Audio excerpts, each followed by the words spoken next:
Hi. Hi, everyone. Hi, Thorax, Catalina, Zell, Aizu, anyone else?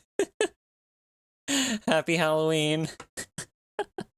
I hope that was funny. I hope that was funny. I hope I didn't, like, legitimately spook anyone too bad. Please target you again. You love those highs? Oh, I'm glad. I'm very glad. But, so we've got some spooky things planned for tonight.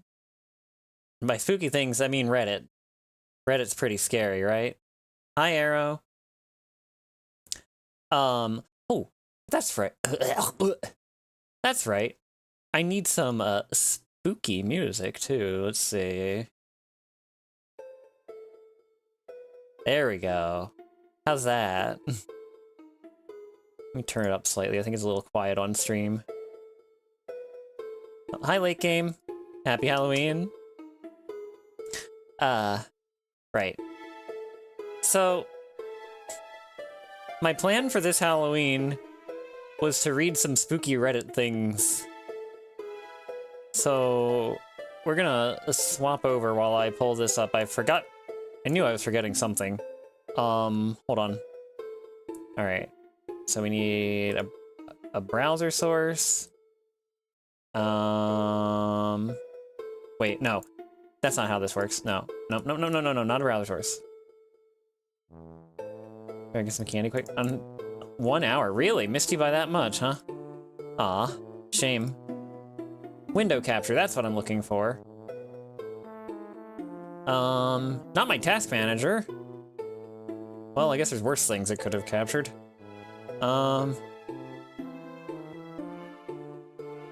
Here we go. Yeah, there we go, Reddit. Now that's scary.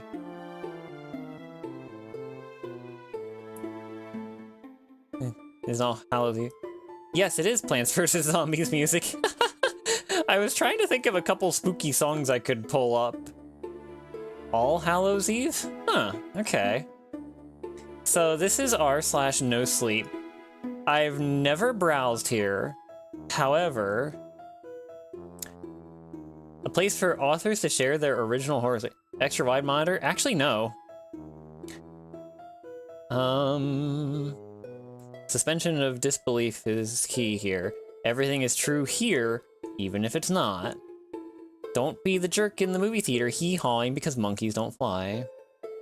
Called All Saints Day? Really? Huh. Interesting. All right. So what do you think? Let's see, what do we got here? We've got... My mother is performing a puppet show for us. When it ends, we die. Where the bodies are buried. My mother likes to tell people I was an imaginative child. I always wanted a Halloween wedding. Never try to make deals with the devil. I guess we'll just pick one. Eeny, meeny, miny, mo.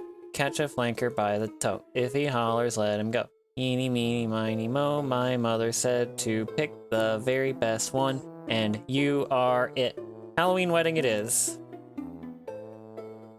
Alright, let's see here. I love Halloween. Everything about it. I love the colors, the pageantry, the horror, the gore. So I knew, even when I was just a little girl, that someday my wedding would be on Halloween. After all, what could be better? Marrying the man I loved most in the world on the day I loved most. It was everything I could ever want. When I met Dominic 4 years ago, I knew that it was fate. We were at a Halloween party. I was dressed as Harley Quinn and he was the Joker.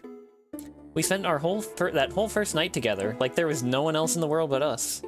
I wanted to marry him by the following Halloween, but Nick wanted to wait. He said he still had to finish his residency, and we needed to establish ourselves financially first. Nick was always cautious with money. I loved that about him. I told him I understood, but I never stopped planning for our perfect day. Every year I would show him my plans and beg him to finally propose before Halloween passed again, but he would say we couldn't afford everything I wanted to do, that we needed to save for longer. Yes? What's up, late game? You need to save for... Wait, where was I? Here's where I was. So I waited and expanded on my plans. Nick became a surgeon. I finished my engineering degree. And last year, I thought the time was right and we would finally get married, but he still thought my plans were too extravagant, too expensive. He said he had a lot of debt from medical school. I tried to convince him that we could just take out a loan, we could pay it back later. We had a massive fight. He criticized my spending habits, my investments. It didn't make sense to me. We both had good jobs. We were both making good money. Why shouldn't I be a bit extravagant? What is money for if not having fun? And shouldn't our wedding be the best day of our lives?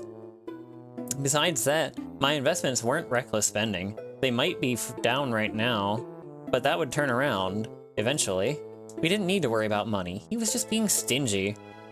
We almost broke up that day, but in the end we loved each other too much to split it over nothing more than finances. My money was... Yeah. Also, hi Wraith, I forget if I said that. Where was I? Oh. We agreed to stay together to work on our problems, but he still wasn't... Hi Fonty. But he still wasn't ready to get married. This year, there was finally no more reason to hesitate. I inherited a small fortune of $1 million, just kidding, from my grandmother 8 months back. Enough to cover the wedding and plenty more, besides. With that, I finally convinced Nick that it was time to tie the knot. Now, after careful years of careful planning even, today was the day. My wedding day. My Halloween. It was going to be perfect. I arrived at the venue early to inspect the setup. I had prepared several of the main features myself, and I needed to make sure that everything was in place for the big event. I was going to make sure this was a night to remember, for everyone. The ceremony was being held in the center of a massive corn maze. Once dusk fell, costumed guests would start finding their way through the haunted maze, populated by actors in elaborate zombie makeup, who would jump out and scare people as they found their way through. Once the guests cleared the maze, they would enter a clearing where the ceremony was going to take place, populated by a variety of animatronics. Oh no. A ghost with a severed head, a vampire that lunged at passers-by with glinting teeth, and a 10-foot-tall skeleton that cackled madly with an unhinged jaw. But my piece de resistance was the Grim Reaper. Hi, Ravage. Welcome in, happy Halloween. He stood high above the table where the cake was going to be placed, a scythe glinting in his bony hands, black robes flowing to the ground where he seemed to hover. No obvious feet could...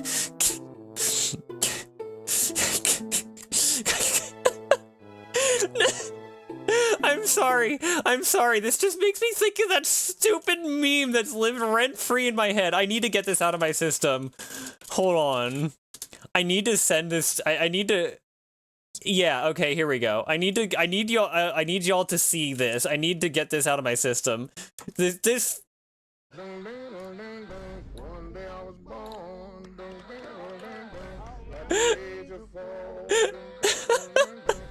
Mama asked me a question.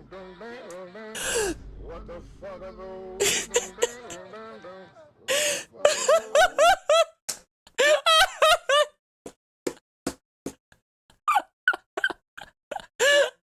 My brain is poisoned. Hi, Charles. Hi, Northy. Happy Halloween. I'm ruining my own reading session. The watermelon one? Huh? I don't know what you mean.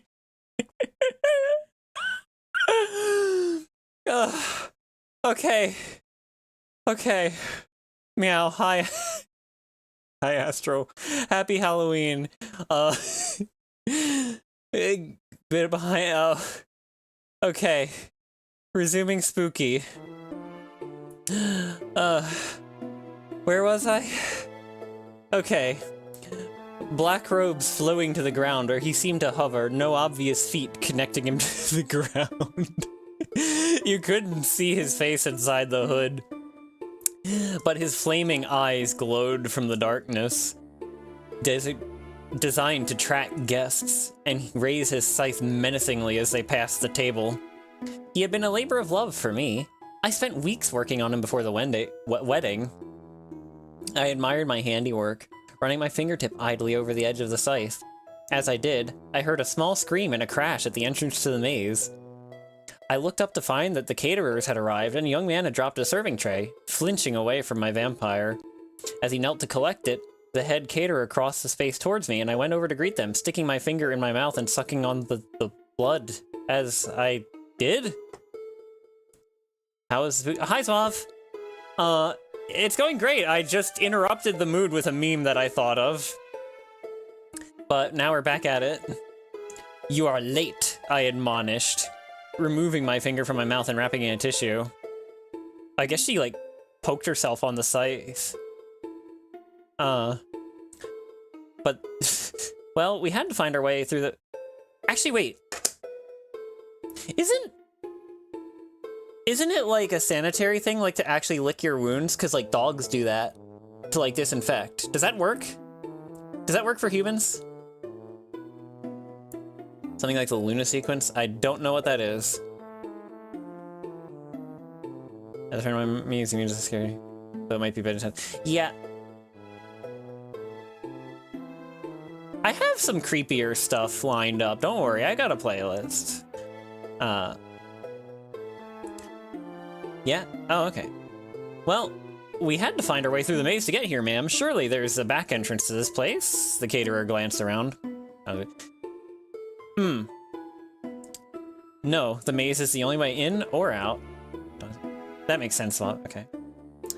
Having a back door into this place would have shattered the illusion, compromised the integrity of my vision. Ninty on the table?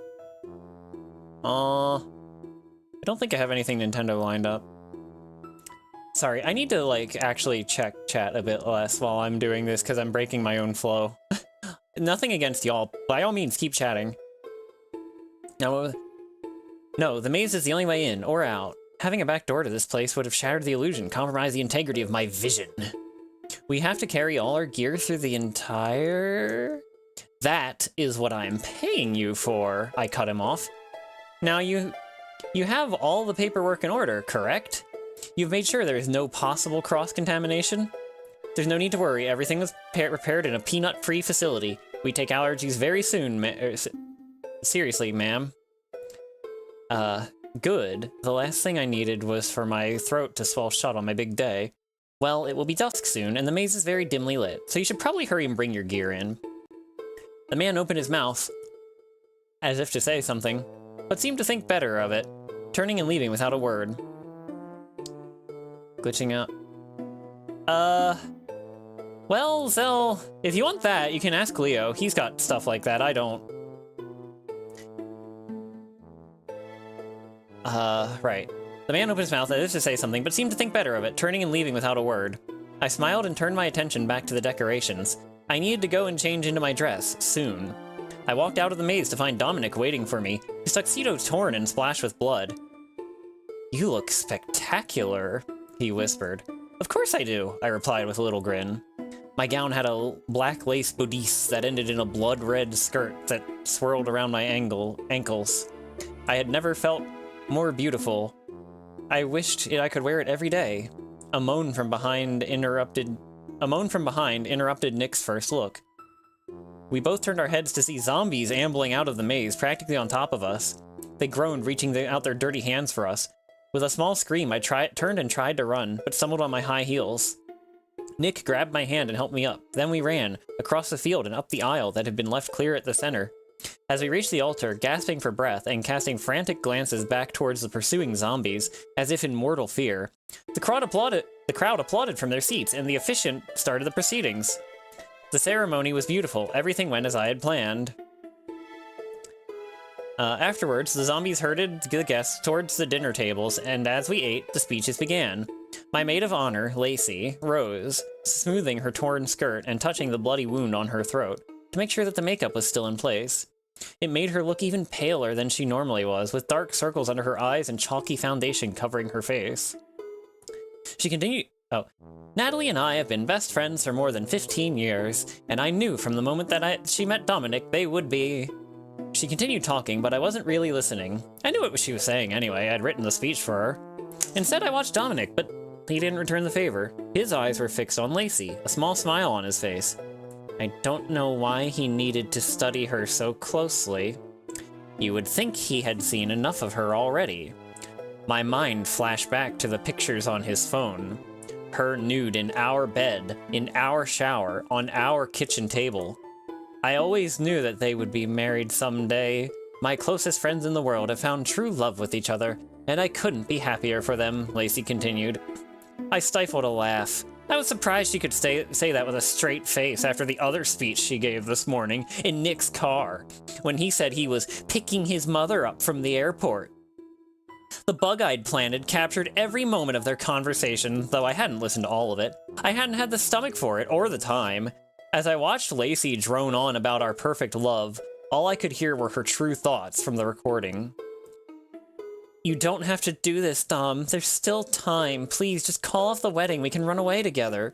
She had pleaded, her voice wavering. You know I can't do that, Lacey, Nick had replied. Why? Because of the money? She had spat that with true venom.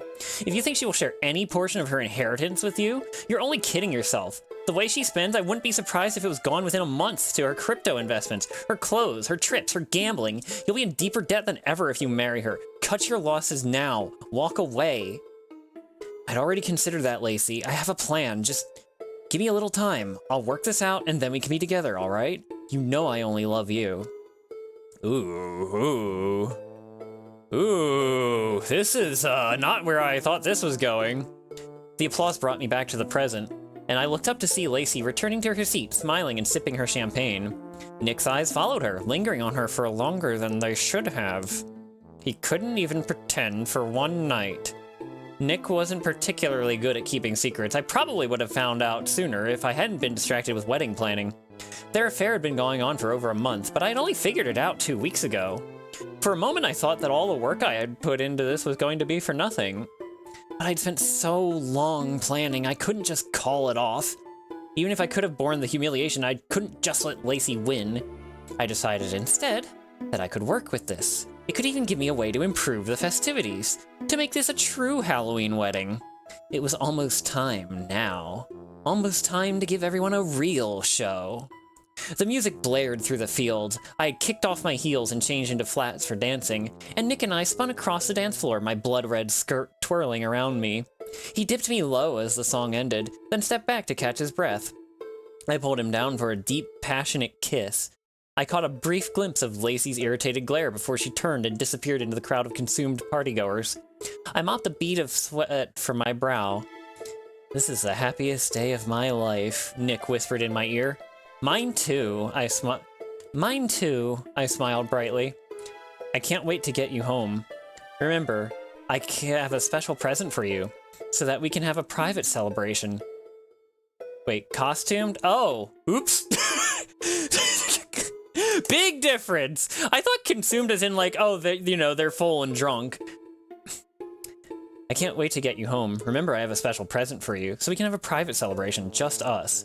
I did remember. The box, professionally wrapped in colorful paper, had been on the kitchen table this morning when I left. I'd wondered what was inside, but had other things to worry about. I supposed I'd find out when I got home tonight. Well, if you're eager to be alone, maybe it is time to cut the cake, I suggested. I had been anticipating that moment all day. I had designed the cake myself, drawing my own sketches for the baker to work from. I had tested 7 different bakeries before I found one that could make it just the way I wanted. It was striking, attention-grabbing, the centerpiece of the evening. It had 6 tiers done in black lace pattern, with red icing dripping down the tiers like blood and black roses, with eyeballs peering out of their centers placed around the base. I looked across the dance floor and there was a small crowd gathered beneath it, oohing and eyeing, all while they were followed by the watchful eyes of the Grim Reaper above. It was a real showstopper, exactly as I had planned it. Yes, I think it is time. Nick took my hands and led me over to the cake. When we arrived, I shooed away the curious onlookers and 2 of my undead bridesmaids rushed over to help clear the area. Okay, Nick, sweetie, stand right there. I want the photographer to get perfect shots of this. Uh-oh. I maneuvered him onto a discreet X marking the spot on the ground. I raised my glass and tapped my fork on the edge, signaling for quiet. Hi, Oz! As people gathered around, held a reasonable distance back by my bridesmaids, I began.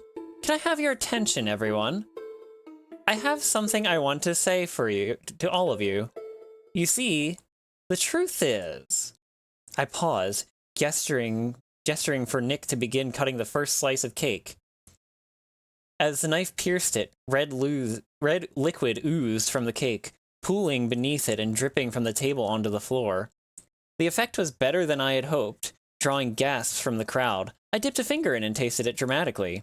Yum! Strawberry! Everyone chuckled, and Nick resumed cutting. I stopped the music because I thought it was about to get really... As he did, I searched for Lacey in the throng. Catching her eye, I winked, and she smiled back at me, working her way closer to the table. The truth is, I couldn't imagine a better evening than this. Being here with all of you. Nick finished carrying out a slice of the bleeding cake and held it up for the crowd to appreciate, then turned to me, a devilish grin on his face, and pulled the cake back, moving to smash it into my face.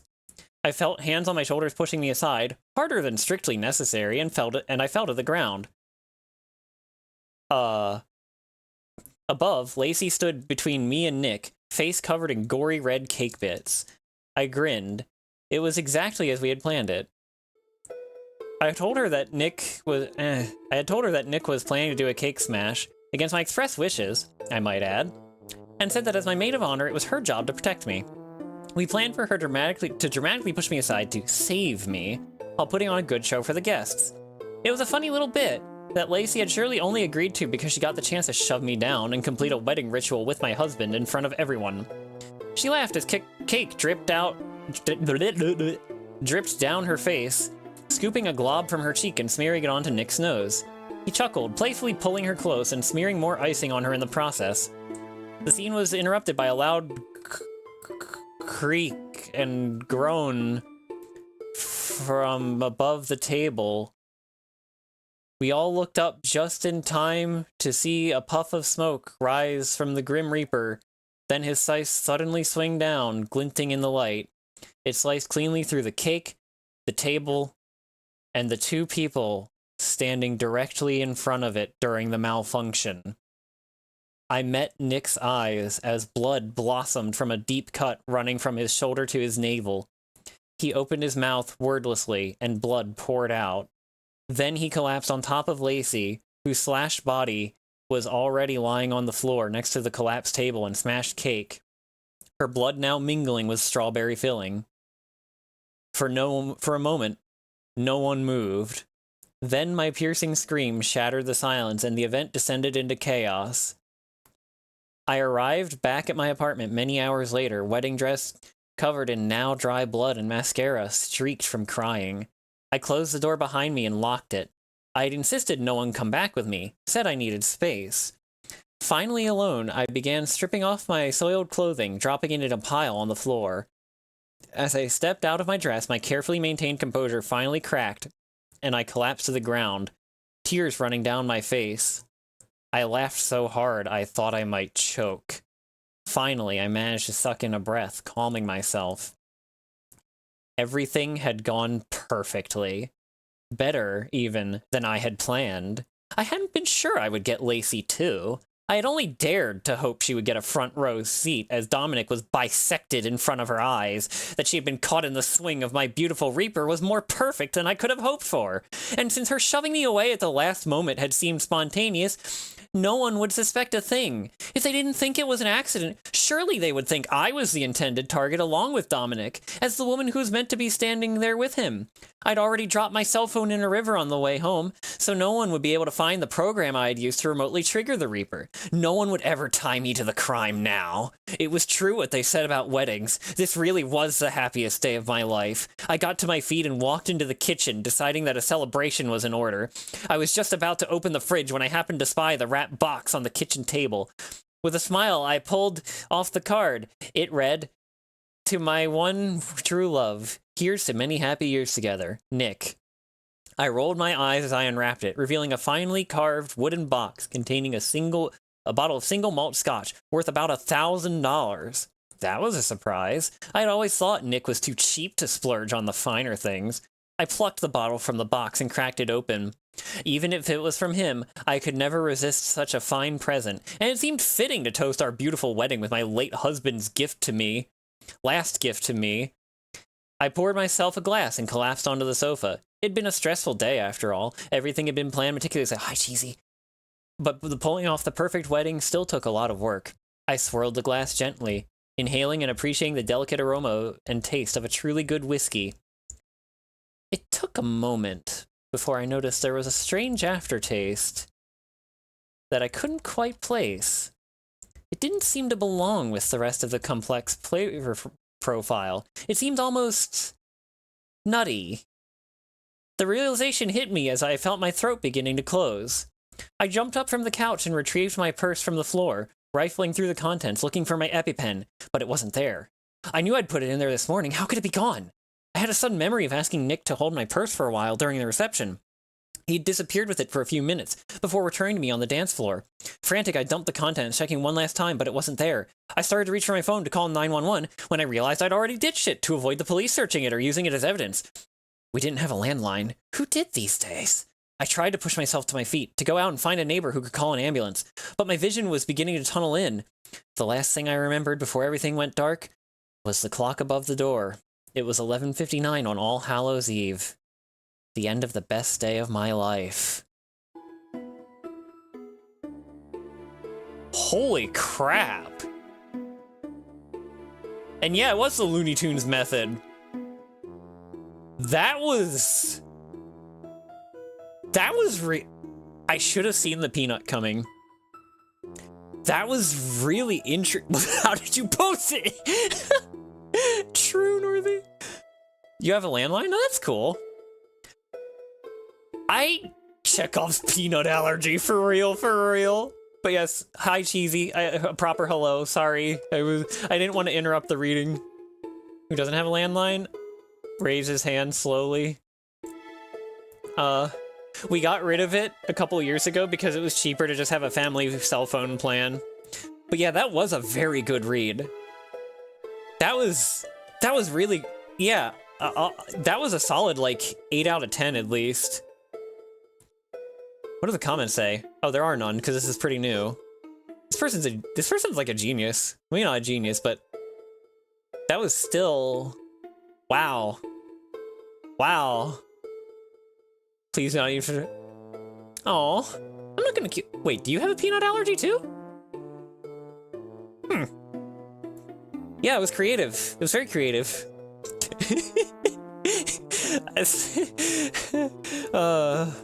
The freaking Grim Reaper of all things. No, or oh. Go for the top. What is it set to right now, actually? Oh, it's set to hot. According to that one doctor, you're allergic to most things. Oh boy. Alright. I know I had the music paused for like the last little bit of that. I'm gonna start the next music when we... Oh. I don't trust that. It's fair. Let's see. Let's see. People have always felt compelled to... I'm gonna change the music up. People have always felt compelled to share secrets with me. My last confession changes everything. Let's try some Etrian Odyssey. I've got something of a gift for making people talk, I told the shackled man on the other side of the interrogation room table. That's why they brought me in. I jerked my thumb toward a pair of uniformed beat cops flanking the door behind me. The broken ventilation fan puttered along in the ducts overhead, barely stirring the stale air in. The suspect massaged his bruised knuckles, occasionally looking over to my shoulder to the camera recording our interaction. All of this was just background noise to me. Not once did I look away from him. If I did, the whole painstaking process would have to start over. I'm not telling you shit. Flecks of his spittle landed on my face. Disgusting. It's disgusting. But I couldn't even move, not to flinch. Couldn't move, not even to flinch. The trance was already taking hold. His head had stopped moving, and a glazed, milky look fell over his dark brown eyes. Your little trick won't... was all he managed before his pupils fractured, transforming from their natural circular state into a shattered sunburst pattern? A single tear rolled out from the corner of each eye. You eat tons of peanut stuff and it's either gonna... Huh. Be careful, Northy. I don't want you dying. I suppose you're right, Mr. O'Brien. You're a tough nut to crack. I leaned forward. But are you sure there's nothing you feel like telling me? I scooted in my chair without breaking eye contact. Maybe about Penelope Baker? His muscles convulsed, rattling his manacles against the table. The process always looked agonizing. I'd almost feel bad if it weren't for the fact that I killed her! The words erupted out of his mouth like water from a geyser, as if they'd been bursting to be spoken. Beat her with my bare hands, dumped the body behind the corner store where her ex deals. That enough? I asked. Yeah, that should do just fine, a voice said from an intercom speaker. I was halfway to my feet when the man leapt after me, grabbing onto the lapels of my jacket. No! No! He pleaded like a little kid begging for another piece of candy. No, you can't go yet. There's so much more I need to tell you. One of the officers grabbed the suspect and shoved him back into the chair. Please! He called after me as I slipped out of the interrogation room. A detective waited for me in the dingy precinct hallway, fat white envelope outstretched in his hand. Thanks for your help, Mikey. I snatched it from him, thumbed through the wad of wrinkled hundreds. This isn't what we agreed on. Come on, Mikey, it took you all of 10 minutes.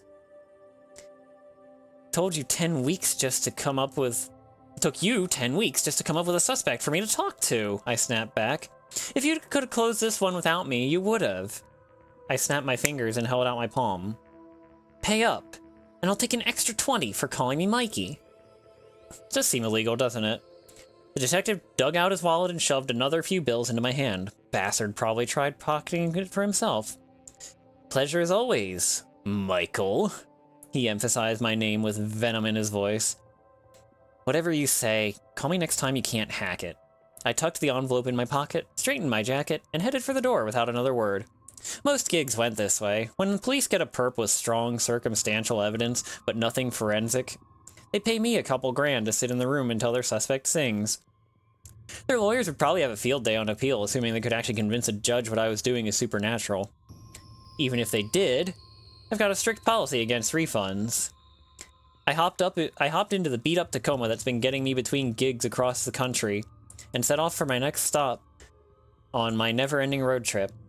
The directions I'd gotten from my prospective client led me to a silver-sided diner off a winding 2-lane highway. Hi, Maury!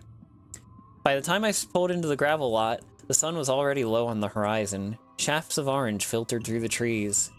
I stepped out of the car and inhaled the strong scent of pine needles wafting out of the dark forest. The neon open sign was out, but I could just make out the silhouette of a patron lounging at his table. I poked him, I said, "Ah, Michael!" The man waved me over to his retro red booth. "I ordered you a coffee, figured you had a long day on the road." "Thanks," I held out my hand. "And you are?" He shook it with a firm cow's grip. "Thomas Bright." I lowered myself onto the vinyl upholstery with a huff. "Well, Detective Bright, actually just Mr. Thomas will do. Hey, wait a minute. Thomas will do, even," he said, cutting me off. "Private investigator, not a cop." I inwardly groaned. This whole trip would end up being a waste of time. "Oh, well, I'm not sure how much help I'll be. I'm not a psychic or anything, I just handle interrogations." "No, I understand you just fine. That's precisely what I need help with. See, my client's a rich feller, thinks his wife's cheatin'. If he can prove it, there's an infidelity clause in the prenup." Now I understood why he was offering such a high price in his initial email. "I was hoping I could get the two of you in the same place and maybe she'd just blurt it out, but I'm not sure how this gift of yours works." Gift? That's putting it nicely. What would you call it?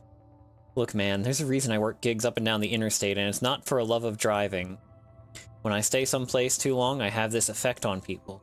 They start seeking me out, like they can smell it." I raised the coffee cup to my lips, smelled the aroma, and paused. Still too hot. Anything longer than a couple days, people start coming up to me on the street, spilling their guts. It starts mundane, like a shoplifting or a tryst?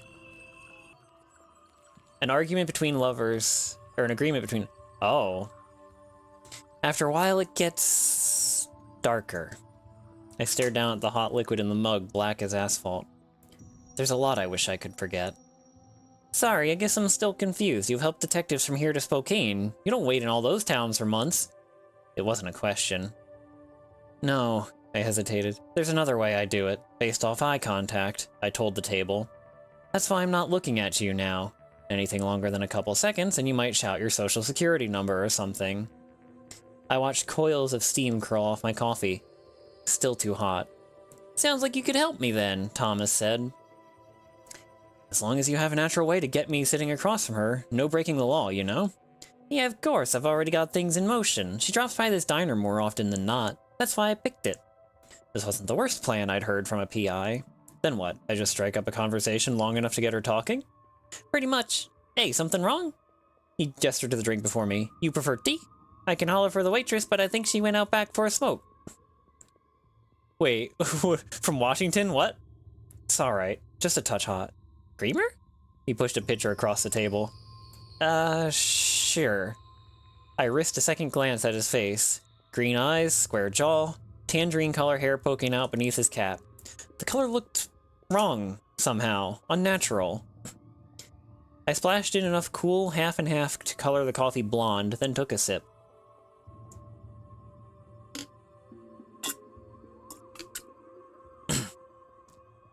In that moment, I was acutely aware of how tired I'd become from my long day on the road. Thanks. So we're just waiting to see if she drops by? That's the plan. Thomas leaned back in the booth. You know, I think you and I have actually been involved in the same case before. Really? I let my coffee cup clatter against the table. Where at? Oh, Spokane. Oh!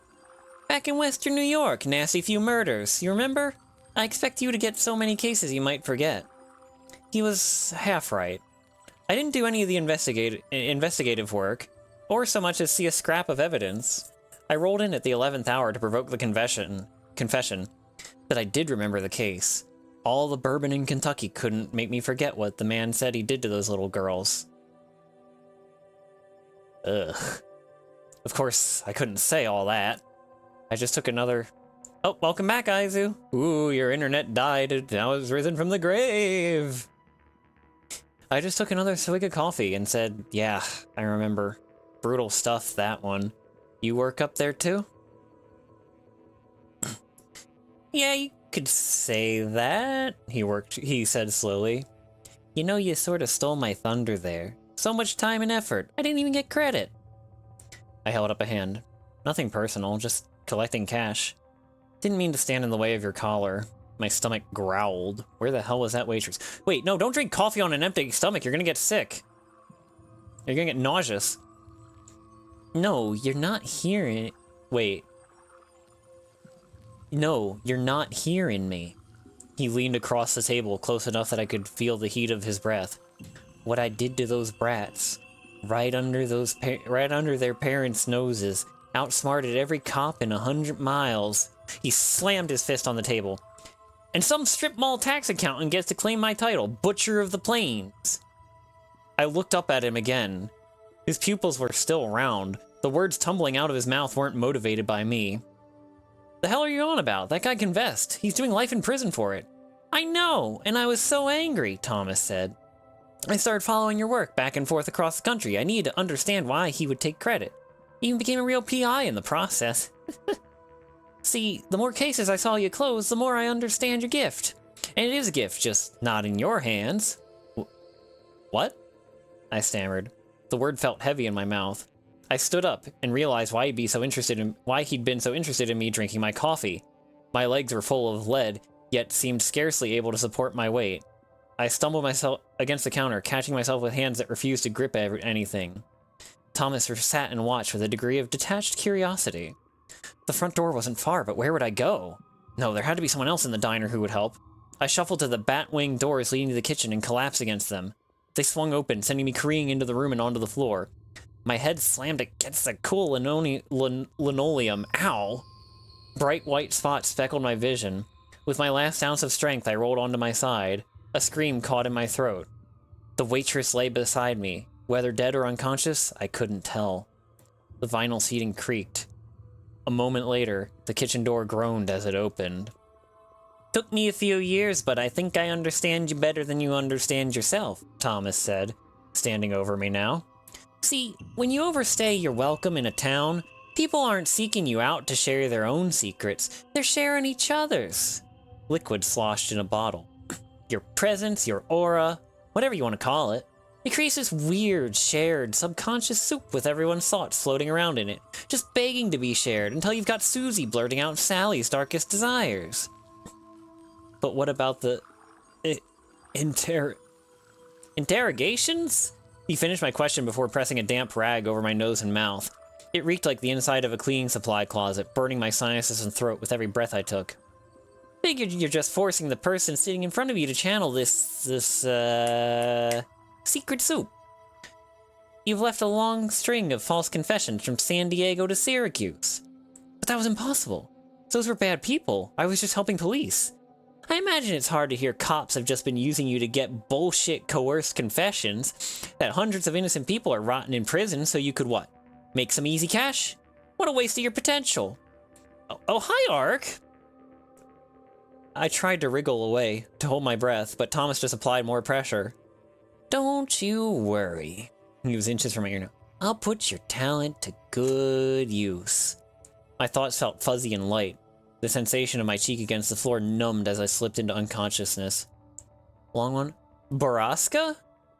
I will have to look into that. Thank you for the suggestion. Also, yes, hello, happy Halloween. I awoke upright in a room by a naked light bulb. Pardon me. Hanging from a joist. Looking at it made my throbbing head scream in pain. I tried to turn away, but found something rigid on either side of my head, holding me in place. Think, Michael. The place reeked of fertilizer. Unmarked cardboard boxes stood piled up to the ceiling. Was this some kind of basement? Maybe a storage shed? Of course it didn't really matter where I was being kept if I couldn't move. I tried my arms, only to find them bound to my chair. My ankles felt similarly fixed to its legs. In wiggling my feet, I discovered my left shoe had come off at some point, presumably when Thomas dragged me off to wherever this place was. I rubbed my bare foot back and forth on the ground and felt dusty concrete. I tested the range of motion my hands had and got my first piece of good news. The copious amount of duct tape my captor had used to bind my arms to the chair was fixed fairly high up, just below the elbow. This left me with relatively generous range of motion. I tucked my elbows into my sides, then flared them out as far as they would go. The tape crackled. I repeated the process in a grotesque imitation of the chicken dance. Each time, I could reach the tiniest bit farther. With enough time, escape might be possible. Okay, Northie. True, Oz. As soon as the thought popped into my head, a door somewhere above me creaked open and slammed shut. Heavy footfalls clomped down a flight of stairs directly behind me. I held still. I know you're awake. Thomas tore a long piece of duct tape from a roll. Fingers reached around my head, prying my left eye open. Thomas pressed my upper lid against my eyebrow and patted a piece of tape over it. There's one. He repeated the process with the right eye. And there's two. My eyes watered and burned, each instinctive blink response that tugged against the abrasive tape. What the hell are you doing? I demanded. When you first got that fellow to confess, I was furious. Back then I was short-sighted and reckless. Wanted people to know what I was doing for them. They had to understand why those kids had to die. He grunted. Something heavy scraped across the... Uh-oh. In the beginning, I wanted to kill you, he spat, his tone flaring into a sudden burst of rage. Oh, in the beginning, I wanted to kill you! He calmed himself. But after following you, watching you, I understood my calling a little better. The work, that's what's important, not the credit. Another heave, another high-pitched scraping noise. What was he moving? You've kept police off my back. Let me practice in peace, hone my technique, master the craft, Thomas said. What I'm planning is big. Someone's got to take the fall. And it can't be me. He grunted again, pushing an antique dresser into view. Mounted atop it was a tarnished mirror. He shoved again, pushing the dresser directly in front of me and bringing my reflection into view. Satisfied, he brushed off his hands and disappeared again. I watched him in the reflection, rummaging through one of the cardboard boxes behind me. There it is.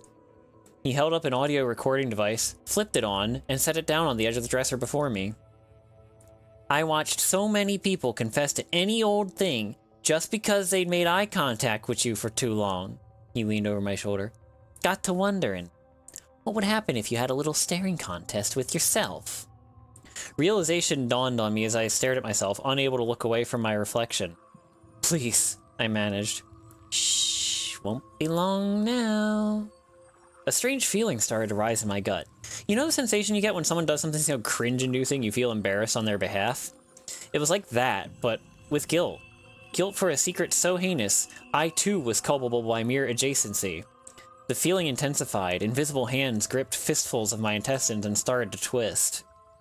Thoughts flitted through my brain that weren't mine. I saw people, families, children, and felt white-hot rage.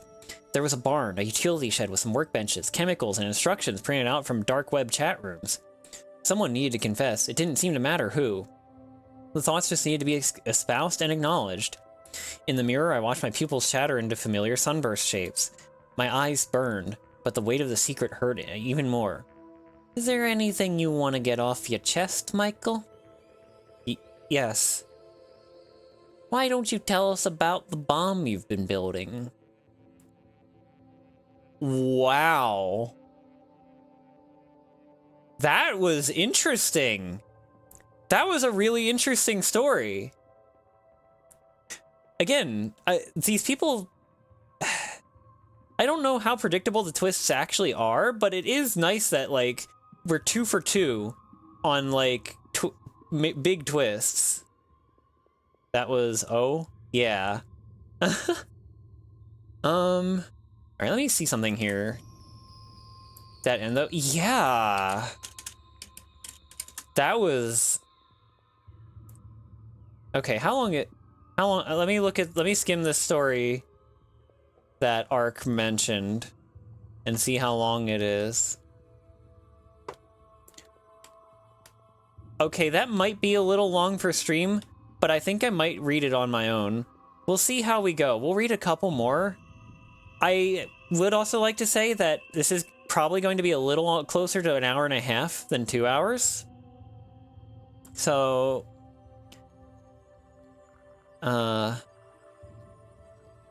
yeah, we'll see. Oh boy, let's see. I saw a billboard on the way home from work. I couldn't believe what it said. Alright, let's try this. Let me take a sippy.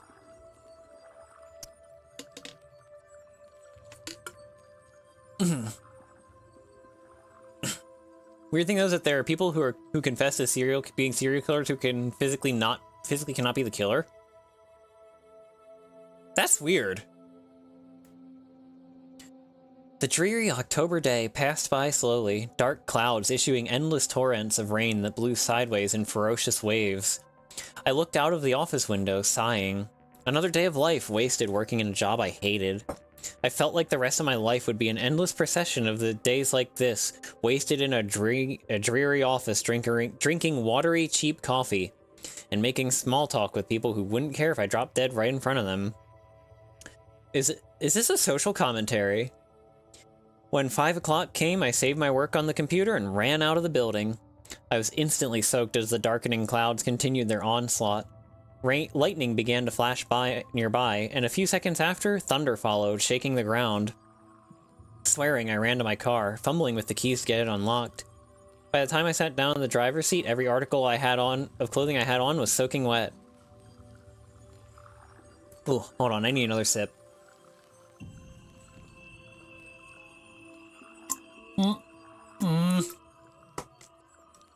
I gotta get used to this water bottle I keep spilling on my clothes. At least it's just water. And filtered water at that. I turned on the heat and threw my briefcase on the passenger seat, pulling out of the parking lot, emerging onto the highway. Ahead, I saw flashing lights and got stuck in a traffic jam for the next 20 minutes, barely moving as a Lifestar helicopter landed not far away.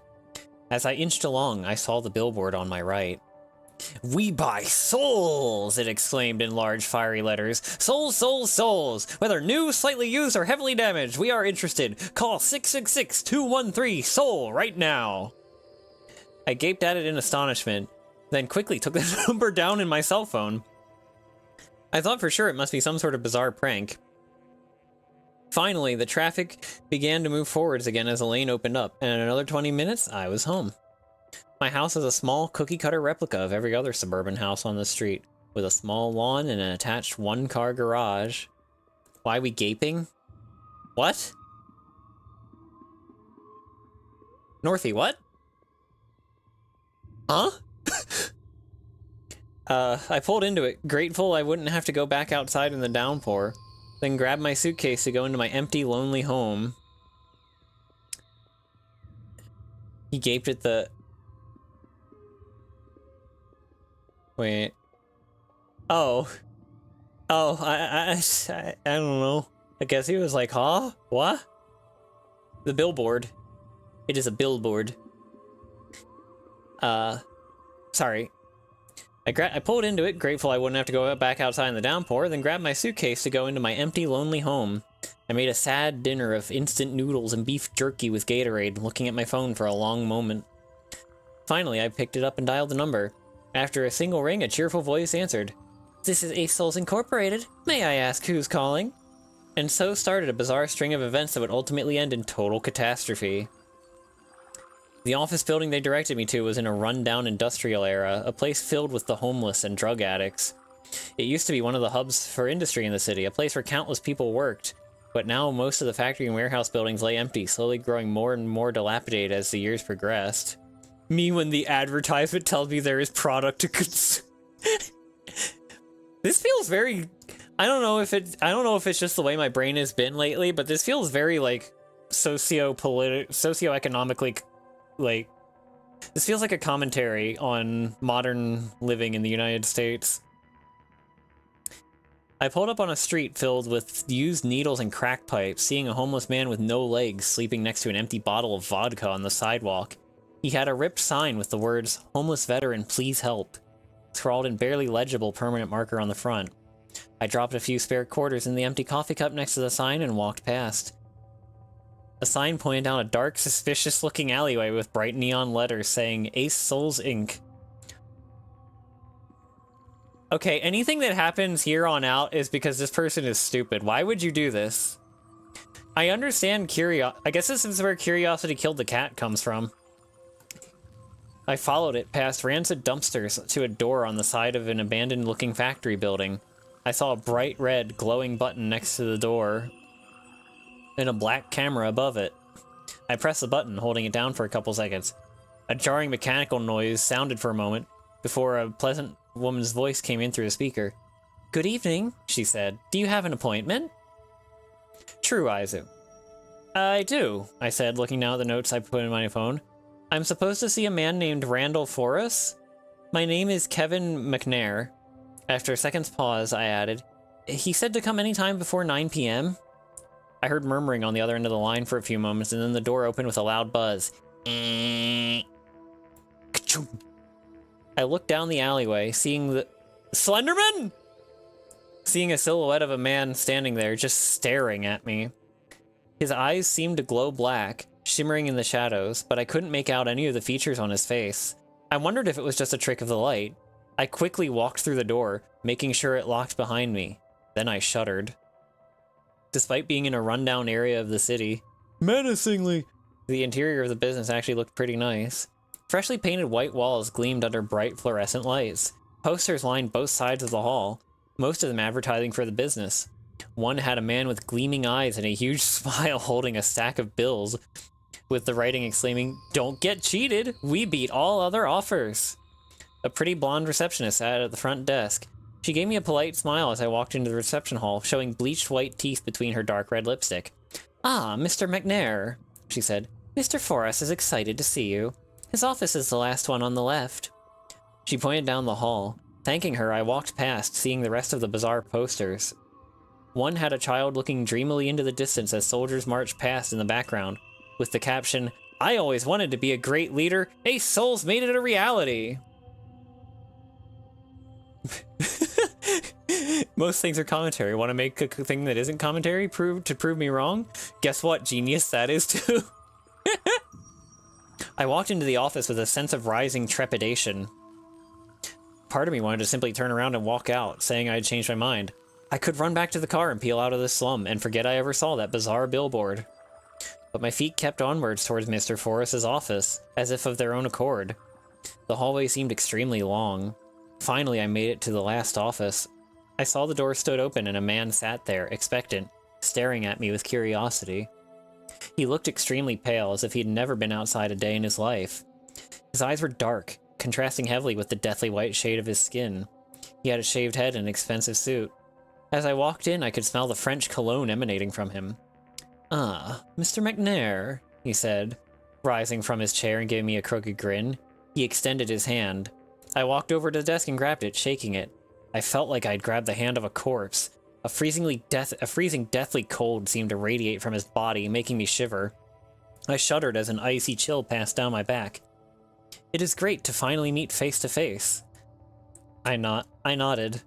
"Thanks for meeting me at such a late hour," I said. "With work and everything, it's hard to make time sometimes." He nodded slowly in understanding, motioning for me to sit down in the chair across the desk. I did, and we both sat down. "So tell me a little about yourself," he said. "I like to understand our clients as best as possible, in order to ensure that we can give them the best experience possible." "Well, I'm 32, working in a dead-end office job with no friends and no girlfriend. I don't know how I got like this. I used to have lots of friends when I was younger." He nodded sympathetically. "It's like over time, more and more people just moved away or started families, and I fell further and further behind until I was left alone. I don't know, it seems to be the way life goes. I always wanted to be a writer and thought maybe one day I'd be rich and famous, though really I don't care about either of those. I just want to be mildly successful." Aw, Oz. As more and more time passes, however, I've come to realize I'm probably just going to die as a faceless nobody, working my whole life without ever achieving any degree of happiness. I felt embarrassed. Oh, he's oversharing, no. I felt embarrassed to reveal so much about myself and quickly averted my face, turning away from the dark, staring eyes of Mr. Forrest. I felt as if I were dissolving in those strange eyes, as if they were an inky black ocean and I just a piece of driftwood, endlessly getting thrown by the currents this way and that. For a moment, the blackness seemed to expand and take over the whites. The pale skin seemed to grow even lighter, like the deathly pale sheen of an albino. But I blinked my eyes and found myself just sitting across the desk from a fairly normal-looking pale man in a suit. "Ah yes, Mr. McNair," he said. "That's a story I've heard many times. I think I can help you, though. It's what we do here, after all." He pulled out a piece of jet black paper from inside his desk. It shone like polished jet, glimmering under the bright office lights. I'd never seen anything quite like it. Taking a quill pen from the corner of his desk, he dipped it in an inkwell and began writing. I saw the blood-red ink forming into letters as his neat copperplate handwriting began to fill... Copperplate? Copperplate handwriting began to fill the page. After a few minutes of uncomfortable silence, he looked up, smiling. He held it out to me. "This is a standard contract," he said. "If you agree, just sign on the bottom." Yeah, no, I was just confused because, like, they said like, a jet black piece of paper that shone like polished jet. Like, that's a little redundant. I looked at the piece of black paper, reading the official-looking title on top and Forrest's writing below. "The Pact of Worms?" The title read. "I, Kevin McNair, do agree on October 20th, 2023 to sell my soul to Ace Souls Incorporated under the agency of Chairman Randall Forrest, co-owner of said enterprise. In exchange, I wish to receive a sum of 1 million... Did my song end? Oh, I guess it did. How about that? We'll start another one. "In exchange, I wish to receive a sum of $1 million and a publishing contract for a novel. Payment will be taken when Ace Souls Incorporated decides it is appropriate. With a free will and a stable mind, I do hereby sign this agreement. Upon signature, this agreement will be considered legally binding and may not be rescinded or changed in any way." I read the short contract, one eyebrow raised, feeling like I was on some sort of prank show. I expected to see cameras coming out of the corridors at any moment with people laughing, asking, "Did you really think this was real?" But nothing of the sort happened. Mr. Forrest just continued to stare at me as I looked the black paper up and down. Sighing heavily, I took the quill pen and signed it. $1 million, you could... a whole down payment, whoa! A week later, I was in the Bahamas, finishing up some short stories and editing the first chapters of my novel. The sweet-smelling tropical air blew through the open windows of the cabin I rented. I looked outside, seeing palm trees shaking on the beach from the strong breeze, the waves coming in endless torrents, crashing on the white sands under the starlight. Oh, I would love to be in that locale. I saw something come up from the surf, silhouettes breaking through the dark waves. Blinking quickly, I got closer to the window. 3 pale creatures came out of the water. Their movements were jerky and unnatural. They had twisted, broken legs and swollen black and purple torsos. Aw, thank you, Zell. Their mouths chattered constantly, their lipless jaws opening and closing. With stick-like emaciated arms and crooked vampiric fingers, their swollen, naked bodies looked like something dredged from the oceans of hell. Their eyes were pure black, like the eyes I thought I'd glimpsed in Mr. Forras when I sat in his office. They looked protuberant, bursting from their heads like giant obsidian balls, lidless and glistening with predatory intelligence. They saw me staring at them through the window. I immediately ducked down, thinking fast. I heard the soft, pattering footsteps nearing. Rising quickly, I raised myself to just a fraction of an inch above the windowsill, hoping they wouldn't see me. The way they walked was inhuman. They seemed to dance on their thin, broken legs, a jig that brought them to the right and back to the left in rapid, tapping movements. Their teeth seemed to chatter in time with the way they walked. I imagine vampiric fingers are like long and pointy. Also, yeah, he didn't even try to negotiate. I rose and began to run towards the front door, trying to escape.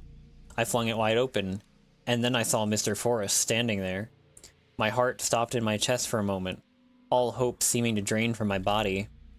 "Ah, Mr. McNair," he said, grinning widely at me, his skin bloodless and white, his eyes pure black and shining. "I think the time has come for your payment."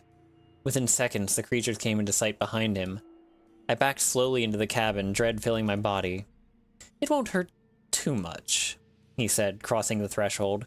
The creatures came in behind him. They smelled like wet, rotting corpses, an odor like sickness and infection emanating from their unnatural bodies.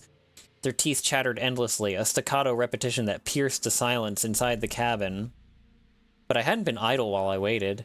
As soon as I got into the Bahamas, I had gone to the rundown slums and asked around until I found a gun for sale. It was just a small 22 semi-auto pistol, and I'd greatly overpaid for it, but now I found that price small and meaningless. Staggering back towards the kitchen table, I grabbed it off the top and turned, firing at the creatures as they came closer. I hit the first in the chest. Its skin, stretched thin and rotting and filled with rancid gases, exploded, showering the floor with black worms that slid out of the wound. They looked like a den of poisonous snakes, writhing as they all moved in different directions, entangling and slithering. The worms in the wound looked the same, and they came together, stitching the hole in the creature's chest closed again. "Oh, come now, Mr. McNair," he said in a genial tone. "You didn't think it would be that easy to get out of this, now did you?" After they forced me down on the table, the creatures began to kneel over me, spewing black worms into my mouth. I tried to keep my mouth closed, but Mr. Forrest came over and held my jaw open with superhuman strength. The first of the worms slid down, choking me, the odor of salt, rotting meat, and pus filling my mouth in a disgusting explosion of flavors. I could feel them wriggling and pushing against my esophagus. I gagged, trying to throw up, but more came, and more, and soon I was lost in my... That freaking snare drum jump scared me! And soon I was lost in my inner screams and an unexplainable horror. I don't know how long I lay there, but it seemed eternal. I woke the next morning, still laying on the table. Blood streamed from my mouth. I saw the bright tropical sun shining in through the open window, and I rose. All the joy seemed to have gone out of the world. I felt I had lost something essential, and at that moment I began to weep, wishing I could go back and change it.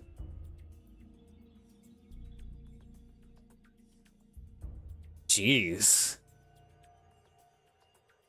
That was, No, that's... That was something, huh? That was dour. Oh, that's a word I don't hear often. Yeah, it was. That dour does mean what I think it does, right?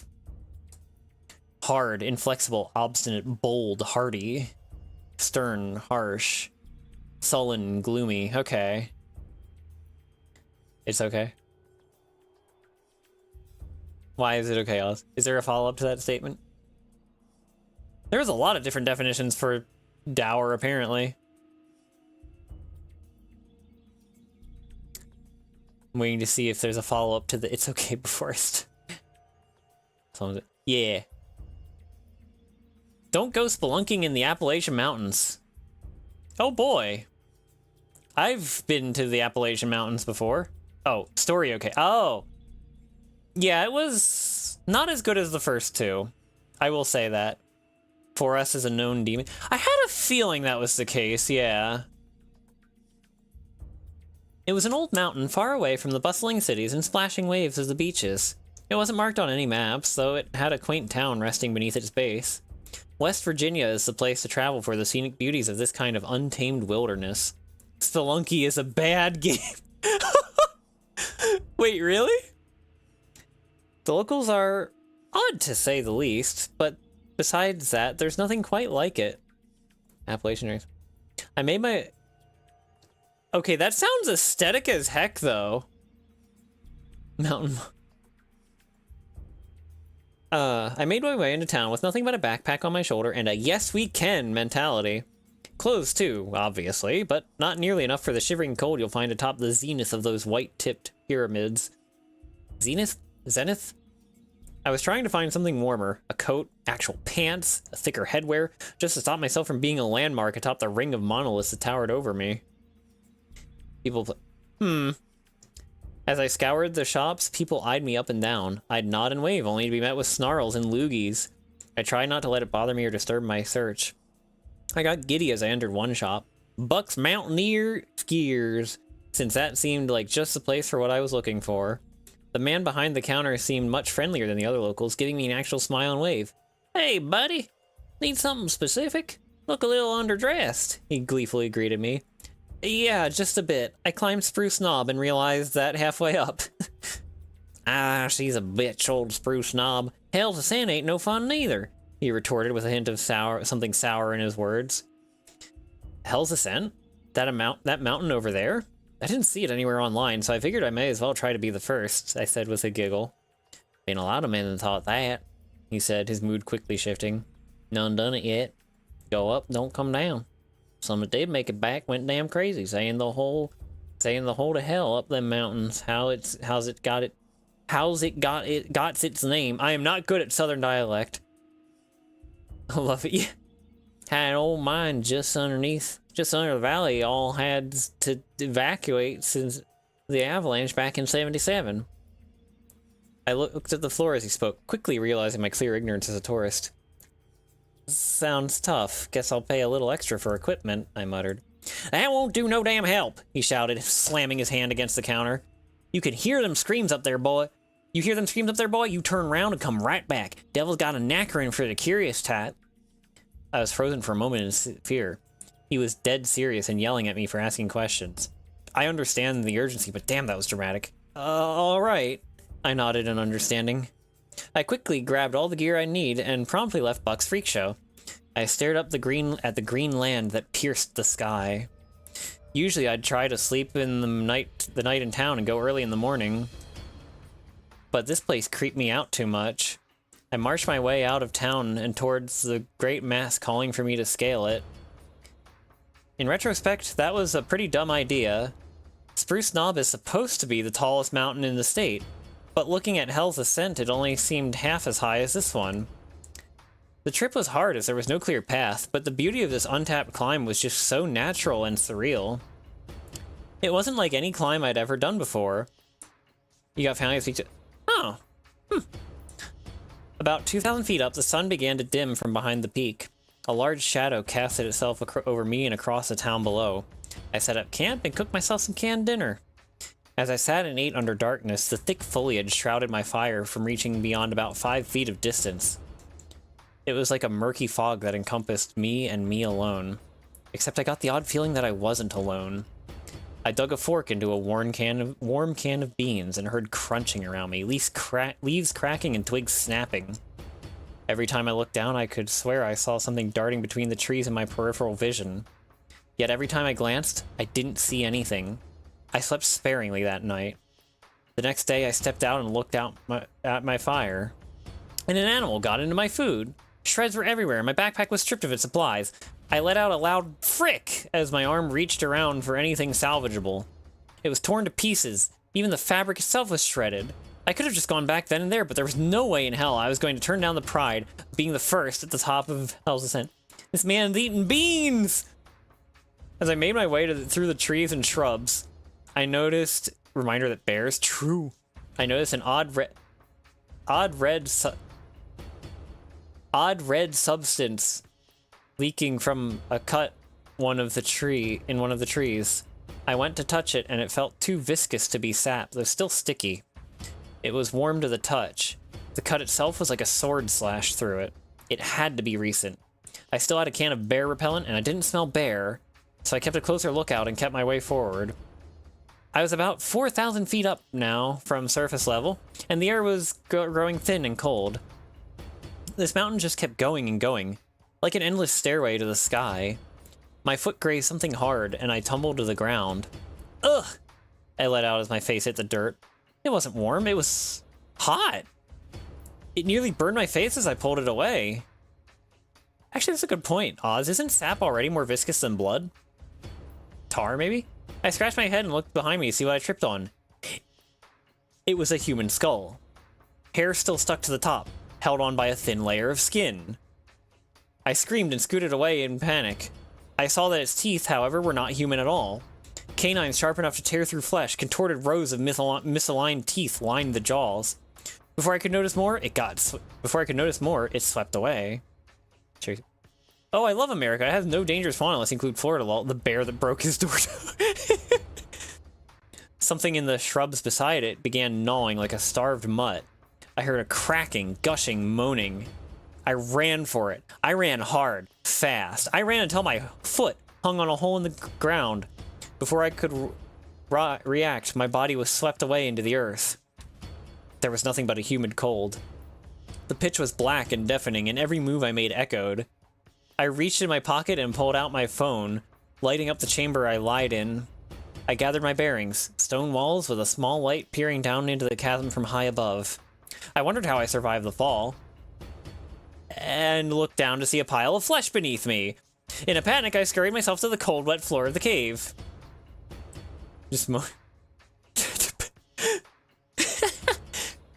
A massive pile of corpses lay beneath the light, arms stretching upwards, in a desperate attempt at salvation that never came. None looked human except the thin bones that scoured the chamber. I looked up again at the light, taking one last glimpse at the heavens before plunging into the abyss.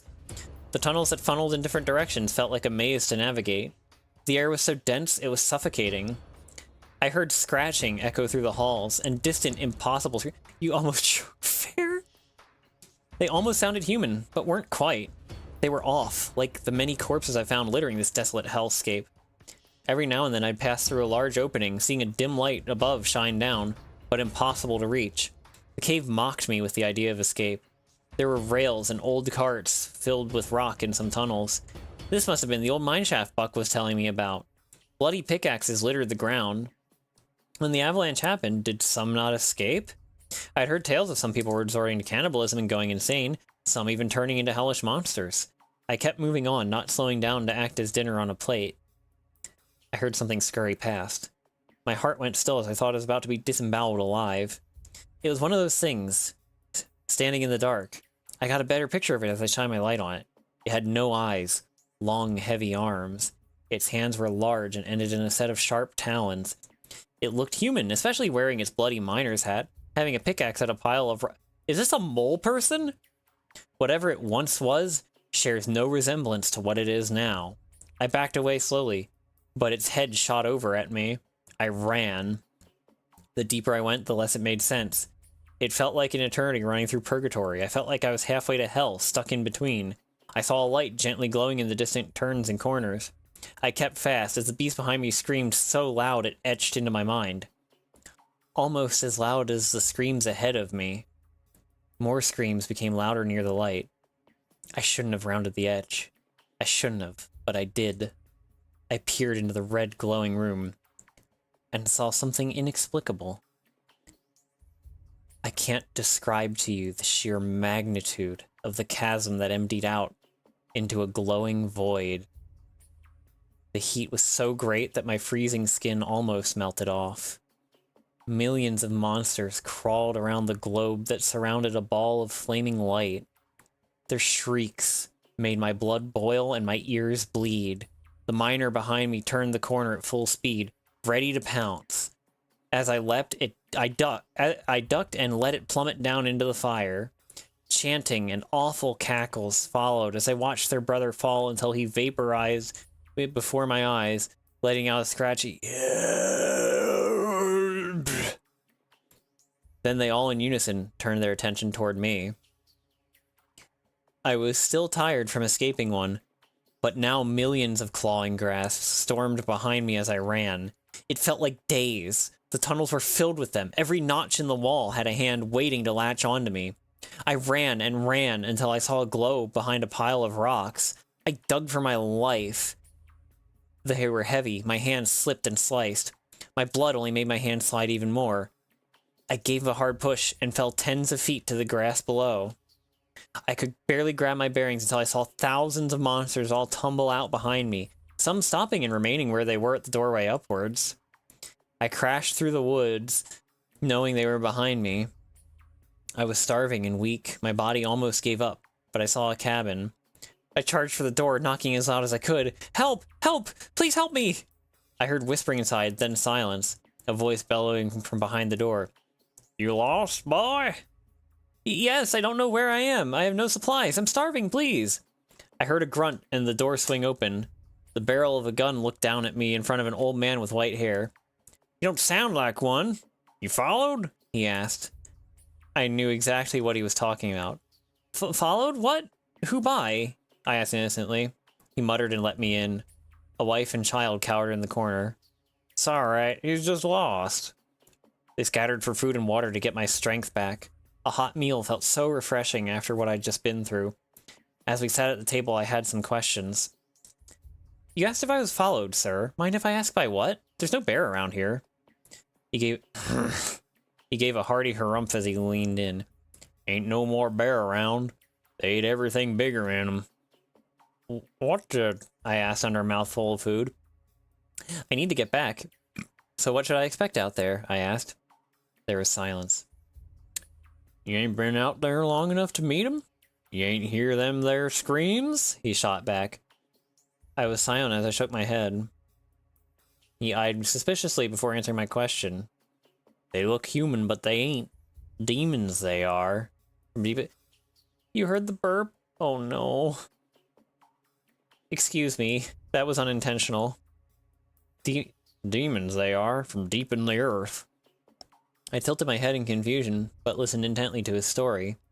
Not far from here, we had us a mine. I worked there for a few years, digging deep down. My daddy worked there, his daddy worked there. Between the three of us, we must have dug thousands of feet below yours. Problem is, we dug too deep. The mine. Someone told me it had an avalanche, I butted in. Want no avalanche, boy. We told the folks that so they don't get scared. Blew the damn entrance up and sealed him up good. Every now and then one digs him away through, but none got through that main shaft, thank the Lord. I pondered for a minute before utter terror left my body. What would happen then? I questioned. He looked at me with the stankiest face I ever received. They probably all pour through, he said, looking down at my clothes. You awful torn up for falling down from the top. How long you been wandering? Both these characters... Yeah. I paused in shock, knowing my jig was up. I don't know, I said. He said, you don't know the days? You can't read the sun, boy? Where the hell you fall off at? Thousands of echoing screams blew through the windows. Shit, that's them come to take us all back! Those things aren't the miners, are they? I asked, standing up, backing away from him. He got up to my face. Hell no! Them's demons you let loose, boy. They only act like them miners 'cause they mimic patterns. Them screams all they know. They wear them clothes to blend in with us. The devil is the father of lies, like you, he screamed at me. I sprinted from the house. I could see the town in the distance slowly getting closer. Gunshots rang out from the cabin I escaped in, and the horde enveloped it. Then silence. I made my way finally to the town and found someone to take me away. The nearest city was only a couple hours from Hell's Ascent. When I made it back, I wondered what kind of wrath I wrought upon the world in those few days I was there. Were they really demons? Or did they find a whole other world beneath our feet? I won't know until they come. The flood is only days away from reaching us. Wow. That was, huh. Again, I don't think that was as good as the first two. But also, yes, screw that kid. I don't think that was as good as the first two. But, holy crap, that was interesting to say the least. I appreciate that my music ramped up right as we got to the interesting part. Wow. Okay. Honestly, the best one is the Inspector. Be honest, yeah. Be honest when you see demons. Sheesh. The best wasn't it? Yeah, the Inspector was pretty good. Captain Irresponsible has broken the seal. Yeah. Let's see. We'll read one more and we'll wrap it up. How's that sound? My voice is getting a little worn out, so I don't mind ending it early. But I do have a couple things to discuss after we read the next one. We're not going to read a part 4. We're certainly not going to read a part 28. The Midnight Paradox of Substation 13. Ooh, this is interesting. You're doing great with it. Thank you! It's my first time properly trying to voice act. Maybe I can hone some of this skill for visual novels if I ever play one again. Which, I probably won't, because I don't really like visual novels. I know I'm weird. Let me take a sip. How long is this? Henry, you want in?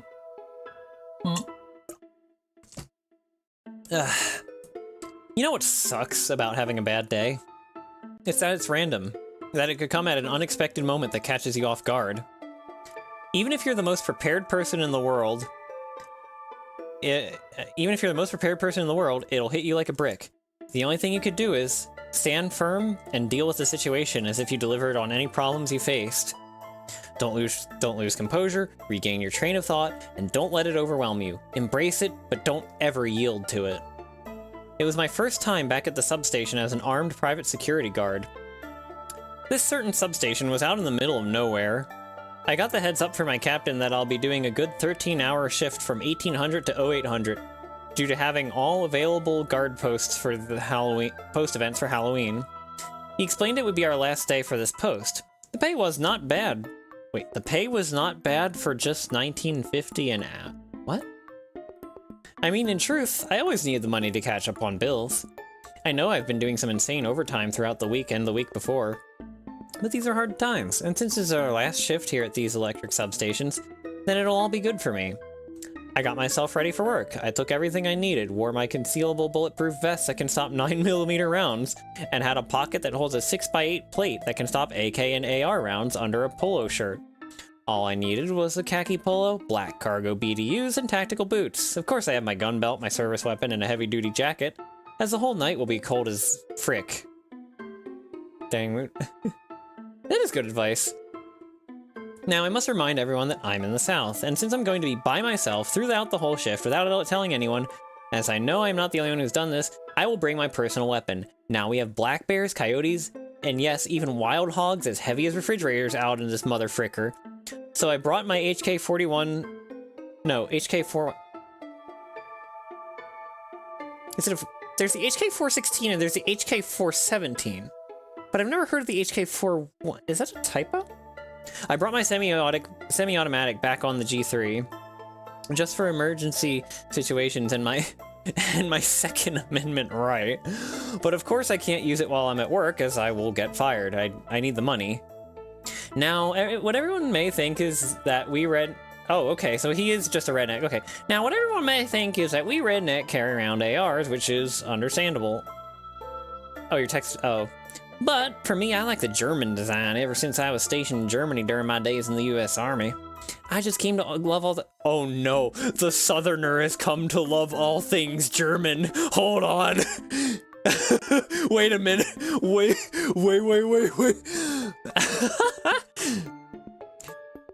With just 4 magazines put away in the case of my rifle, I headed out on my Dodge Dakota pickup truck with off-road tires. Yes, I'm a redneck and proud of it.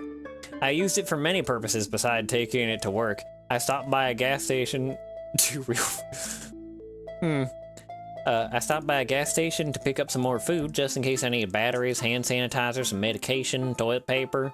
I believe there should be a United Outhouse, but you have to be prepared. So I brought other necessities like food, some of my MRE, basically crackers, my canteen filled with water, and 2 water bottles. And I know I can't bring any alcohol to work, but frick 'em. I definitely know any road captain ain't gonna come out here in the boondocks. With a heavy-duty lunchbox filled with food and a Yeti cooler filled with the goods, I went out an hour before my shift. I relieved the officer who was there and ready to go. Hey, Carl. No. Hey, Carl. Hey, Mike, how's the shift went? Not good, man. How's it? Did something happen here? Nah, man, I don't want to say it. You'll laugh. Come on, man, what is it? I've seen unusual things that don't make sense to me. Like what? All I can say is, watch the skies. Okay, man, just go home and have a good drink.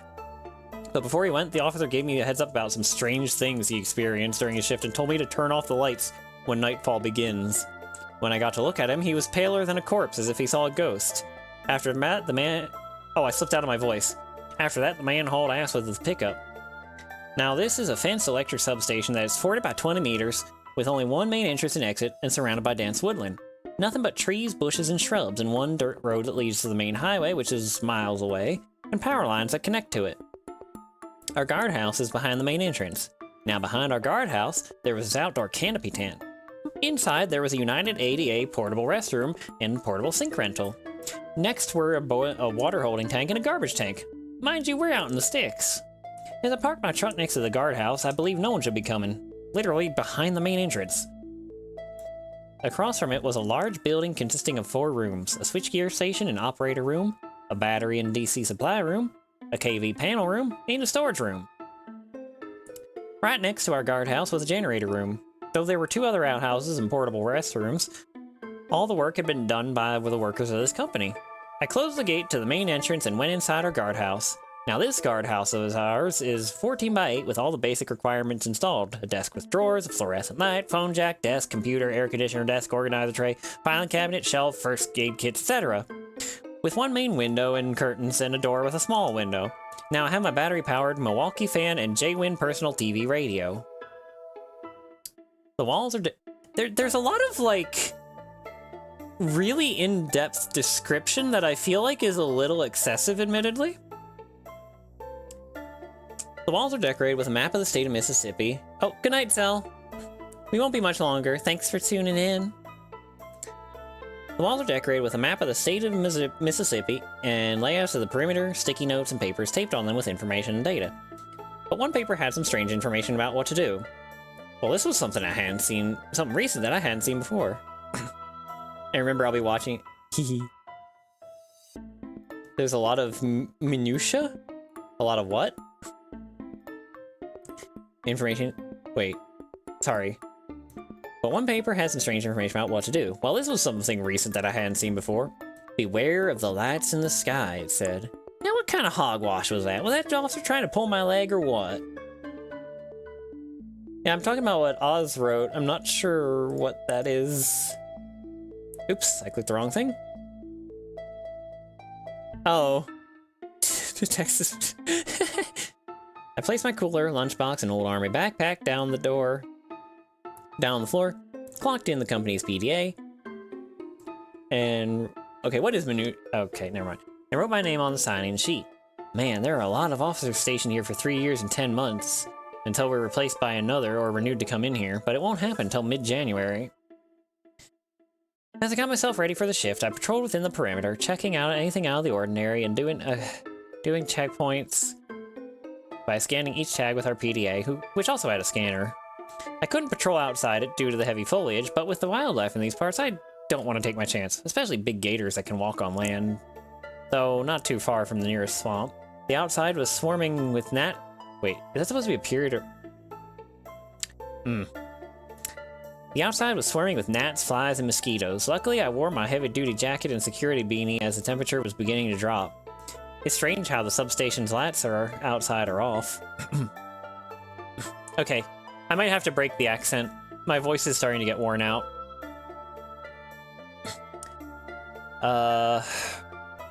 Luckily, I wore my heavy-duty jacket and security beanie as the temperature was beginning to drop. It's strange how the substation's lights outside are off. With a flashlight on hand, I did the same patrol for the next 2 hours. I went back inside, wrote my report on paper, and relaxed. Luckily, there was a small table next to my desk that had this microwave and a coffee maker, with a stack of styrofoam cups that lay next to the microwave. Under it were 2 boxes, one of Folgers and one filled with paper filters, wooden stirrers, creamers, liquid, and sugars. I made my coffee and turned on the radio. There were 2 walkie-talkies charging. There were 2 walkie-talkies that were charging. It was odd that there should only be 1 guard on site. But as I read the reports from previous officers, they stated that there were actually 3 on site. 2 security guards and 1 road captain are acting post supervisors, monitoring company field workers and contractors. What's even more strange is that company employees who worked on the site report unknown events happening to them. They witnessed unusual objects in the sky and heard strange disembodied voices in the hours of the morning and afternoon. When it got to a point, they called in the police. Even the police began to see what everyone was seeing. One by one, they all became uneasy working over here. And soon our own security guards began having the same issues, but at night. At night, one of the guards reported witnessing unnatural occurrences. It's strange my supervisor hasn't spoken to me about this. Now, there could be some explanation as to the modified drones that people were playing tricks on, but the more I read, the more I'm starting to believe every word they're saying. And so I heeded the words from the officer that I was relieved of my duty and turned off the lights. Except for the lamp that was on top of the desk and that of the CCTV monitor that I was looking at, showing the black and white live feed from the 6 cameras installed, 4 showing the outside and 2 from within the perimeter. Punctuation is not great in this one either. But I closed the curtains on the main window and a small one on the door, lowered the volume of the radio. I could hear the wind picking up outside of the guardhouse. Now, hearing the weather forecast on my radio, it said it'd be cloudy through all night. I turned off my monitor because there was no use in having it on. Then I dimmed the light from the small lamp that illuminated a soft yellow glow. On the shelf is a standard issue NOAA and Red Cross emergency crank radio on top of a long-wave and short-wave radio that also radiated a green glow. And this, to me, is getting out of hand. Sure, I don't mind being prepared for everything, but come on, this is getting paranoid. Crazy bastards trying to make me insecure about this crap, but I have to keep my composure and be professional. I ain't gonna let some superstitious BS get the better of me. I turned off the AC and turned on my fan as it was starting to get cold out. We do have this cumbersome... Why did I read that as crumbstone? We do have this cumbersome indoor stand fan that was in the corner, but we didn't use it. It was now 23:40, and the night became colder. I used a towel inside of the drawer as a blanket. With the ambience of the wind outside and the low volume of my radio, I began to slowly close my eyes. I suddenly woke up afterwards and saw it was just... Wait. I know there's like 0330, 0400, but is it 0031? Is that how you would say it? I feel embarrassed for not knowing this. The wind just died down outside when something caught my eye on the CCTV. I observed some movement on camera 3 facing the outward. Could be raccoons or opossums, but I just disregarded it. I began to heat up some of my food and took out a root beer can.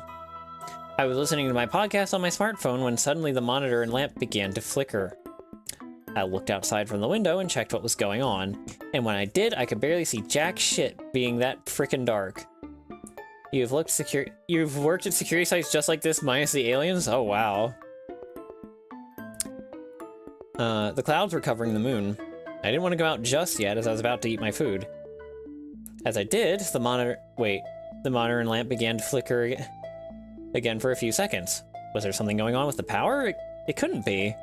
But I kept eating anyway, only to keep an eye on making sure to keep an eye on the CCTV monitor. Nosferatu. As I finished my meal, I decided to walk out just to check it out. And boy, it was colder than I expected. The clouds blanketed the entire sky. I couldn't see a moon or a star, all just clouds. I can see from my G-Shock that it's already past 0130, and I used my flashlight to check around.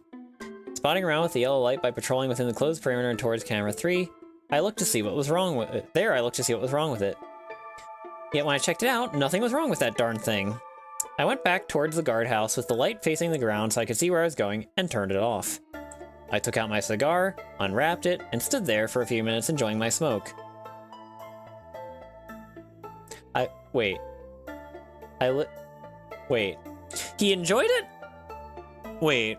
Oh, his smoke break. Okay. I lit it with my lighter and began to smoke. Oh, okay. Having the aroma of Dominican tobacco leaves filling the air felt so darn good. Now, I don't like smoking cigarettes due to all that processed crap it has, but the imported stuff I like. And this cigar is made of all natural tobacco leaves. I had a good time puffing out the smoke. The clouds were finally dissipating from the night sky where the moon and stars made their appearance. I could finally see the area itself until I glanced some of the stars shifting? I could have sworn they were slowly moving away from one another. This couldn't be any of the satellites, as they were close to the clouds, where their movements were too instantaneous, almost as if they were moving in clockwork. There, one of the stars moved away from the others and streamed towards the substation, still far away. When the rest dispersed, the night became eerily quiet. No sound came from the woods whatsoever, and the one thing that came to mind was UFOs. I was struggling to accept the sudden appearance of a UFO. Jesus, am I seeing things, or is this the real deal? When one of the stars that moved away from the other began to change color, one was out of orange, then it became red, then back to orange. One after another followed suit, and then another and another. All four of them were changing colors, primarily orange, vermilion, and red. I watched as I was smoking, seeing them dance in the sky. My God, it was so quiet. The objects then suddenly spread out, streaking across the sky in opposite directions. They were literally UFOs. I hate to see what was inside them. Are the Martians or these so-called Greys operating them? Who knows? Maybe they're just drones? I think I just need to lay off the sci-fi movies. To be honest, it scares me a bit seeing those objects in the sky. But I better... Hold on, how much longer is this actually? Okay. So I should have marked my place. Sorry. But I better not stay out here too long. I just don't want to draw any attention from those things up there. I hope they don't see me because that'd be bad on my part. I don't want this to be such a weird shift. Jesus, I pray they don't spot me. Especially now that all the lights are off, all the lights outside are off. The only thing working is the backup generators. It's starting to get cloudy again. The winds are picking up, and it got chilly again just now. I wanted my truck to... What? I went to my truck to take out my personal weapon and ammo. And I know what I'm doing is illegal and wrong, since I could get in trouble by using a personal weapon, especially a rifle. But I just have a bad feeling about this. And seeing that doesn't seem right at all. I got the other stuff out as well, as my box of rounds that I use for emergencies. Of course I got my service pistol, but that won't be enough. I did one final round within the substation. When the door of the generator room was unlocked, I peeked inside and spotted a fire axe laying on the floor. I picked it up and walked back out. As I got inside the guardhouse, I decided to close the shades. Sure, I just got frightened a bit. I lowered the volume on the radio. These aliens, heck, I don't want to write them. True! I lowered the volume on the radio and just kept an eye on the CCTV. It was all dark inside and out, and the only thing that lit up inside the guardhouse was the green glow from the radio and bluish-gray light from the CCTV monitor. I looked at every panel on that screen. Luckily, those cameras are outside and have night vision. I can see clearly even in the cloudy sky. They could even see the wind moving the branches. Until something dashed in between those trees. My eyes caught it again and again. It happened on camera 3. Oh wait, no, my eyes caught it, and again it happened on camera 3. I read that wrong. I imagine so, Northy. I made out what seemed to be a hand with long fingers on the branches, and a large head that seems to be moving back and forth between the foliage. I don't know what it is, but it seems to be a tall figure hiding behind the trees and bushes. It began to get colder in the guardhouse. I wrapped myself in a towel, the coffee being the only thing keeping me warm. Then again on camera 7 and camera 10. All of the cameras are out, except for camera 3. My eyes gazed at it with such suspense until my jaw dropped from what I'd seen. Emerging from the trees was the silhouette of a tall entity. If I close the camera, I can make a... Wait, what? I think if I close the camera, I can make a... Is English not this person's first language? Like, no offense, this is just... I'm having very confusing wording in this one, I'm noticing, compared to the others. It was bald, with oval-shaped eyes and long arms with a slender appearance. It had no nose and a small mouth. It was wearing some sort of dark uniform, and... It was wearing some sort of dark uniform of some sort, with some sort of breastplate. It had these strange markings,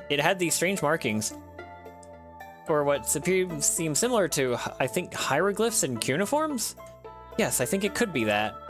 I'm no stranger to these things, ever since my deployment in Iraq ages ago. But as it stood there observing the fence line, it spotted the camera, and as it did so, it disappeared back into the bush. I can't believe my own eyes. Am I dreaming? Did I witness an actual extraterrestrial? When camera 3 finally gave out, it was all blank. Nothing is seen. The night was dark, as the only light there was the green glow from the radio.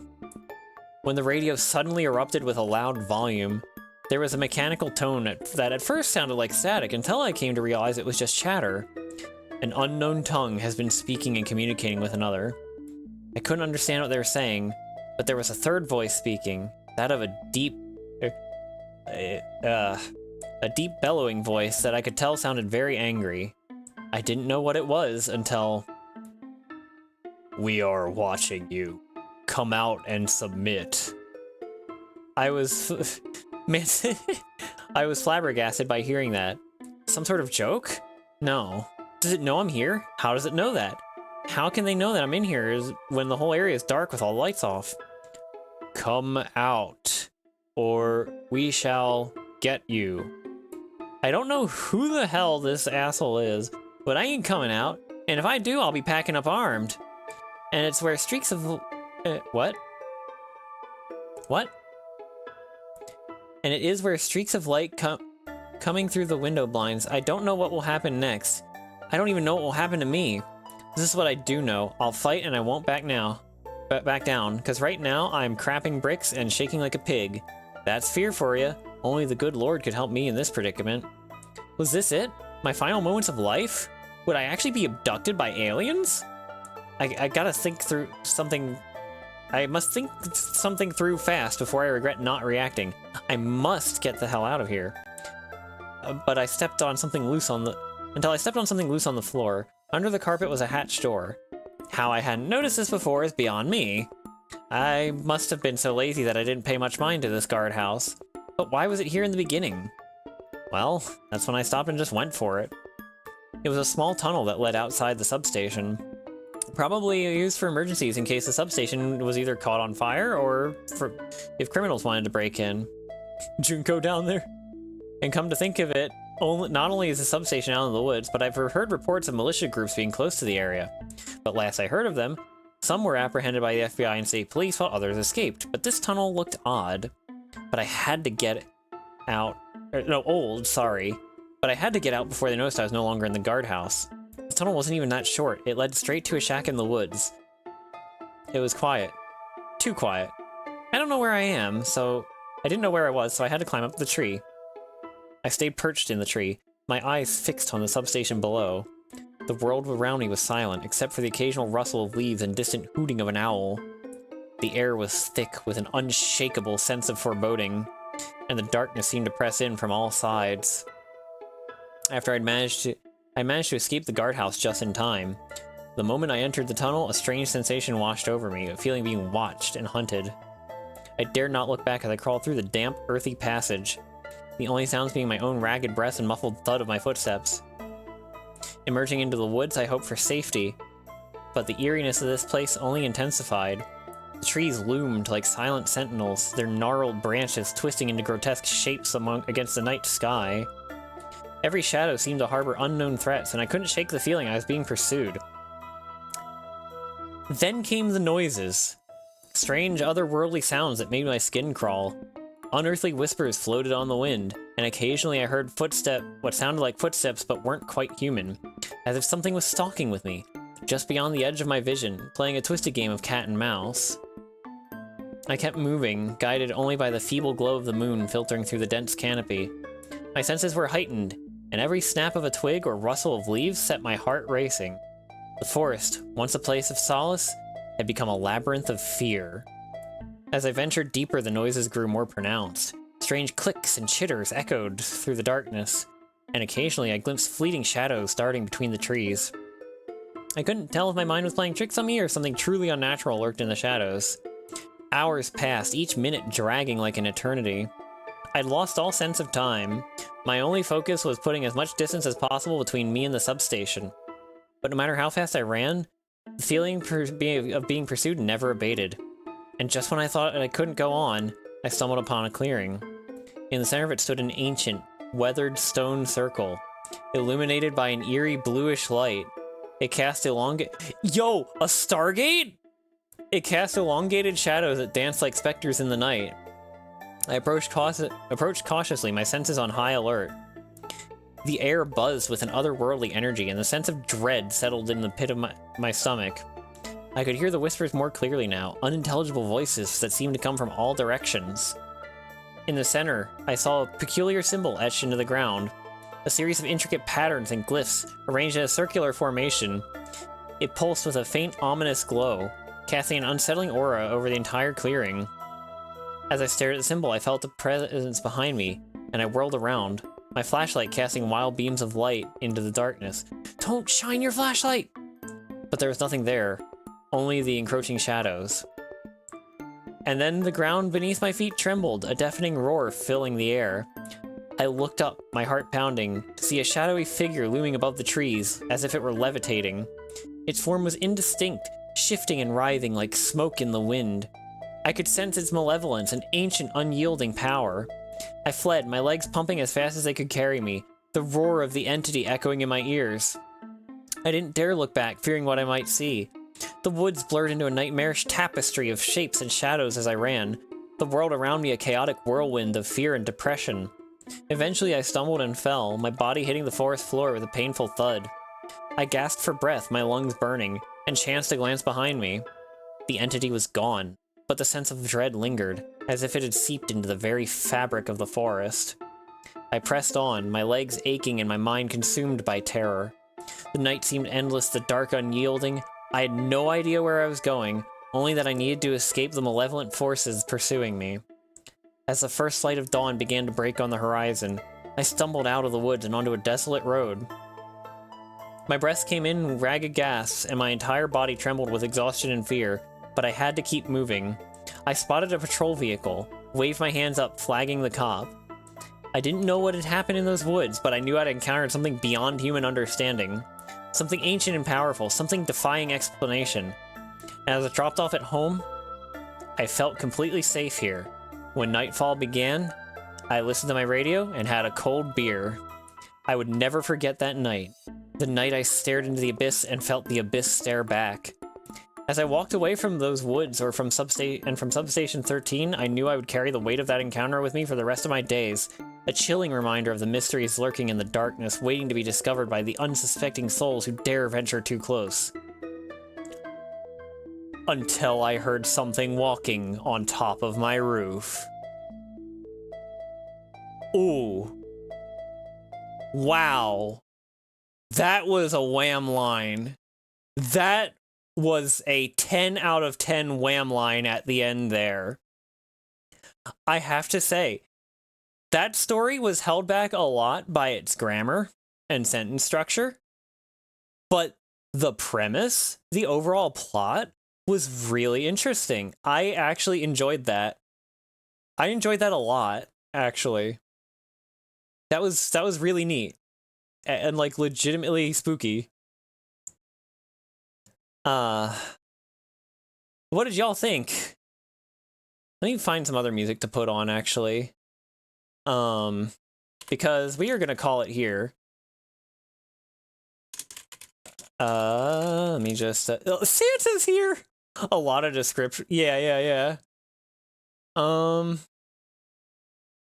Yeah, a lot of the description stuff was pretty good too.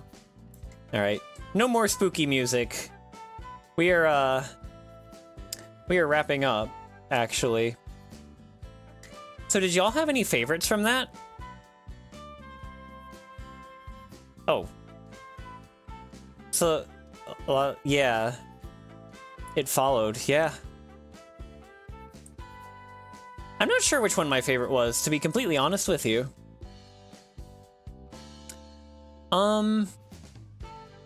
I feel like, what was the first one we read again? The second one was the Souls. No, there was the Inspector of the Souls, Substation. What am I missing? Does anyone remember? The wedding one. The wedding one with the Looney Tunes death machine. That was really good. It's sick in both ways, yes. Yeah, so I think, yeah, there was some pretty good stuff. Like again, oh yeah, the Demon Mountain. I forgot that one too. So we had Demon Mountain, Souls, Wedding, Demon Mountain, Souls, Wedding, Aliens, question mark, and now I feel like I'm missing one again. Whatever. I'm glad you all stayed here and enjoyed this. I feel like reading stories is a pretty niche thing, and not to like...